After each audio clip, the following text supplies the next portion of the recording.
La première chose à faire, c'est de partager avec la personne concernée toutes les questions, à la fois autour des plaintes du sommeil et aussi du risque des médicaments. Donc une fois qu'on a exploré les plaintes du sommeil, qu'il n'y a pas d'indication somnifère, il faut que la personne arrive à prendre la décision de diminuer, voire de les arrêter. Donc pour ça, il y a un entretien qui doit être motivant pour la personne, donc il faut laisser à la personne le temps de prendre la décision. Après, techniquement, médicalement, on sait que c'est possible d'arrêter. C'est possible d'arrêter sans mettre un autre médicament à la place. C'est possible d'arrêter sans effet secondaire, si on diminue progressivement et avec un suivi médical. Alors non seulement c'est possible d'arrêter, mais c'est absolument nécessaire, puisqu'aujourd'hui la durée moyenne de consommation des somnifères, c'est 7 mois en France. Chez les personnes âgées, ça peut aller jusqu'à plusieurs années, plusieurs décennies, alors que les indications, c'est 7 jours, maximum 3 à 4 semaines.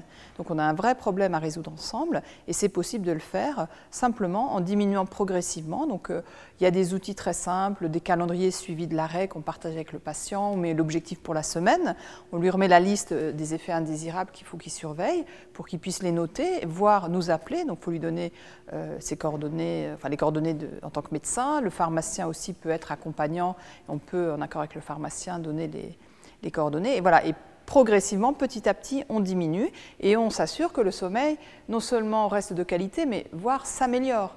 Puisqu'en fait, les somnifères donnent un sommeil artificiel beaucoup moins réparateur que le sommeil naturel.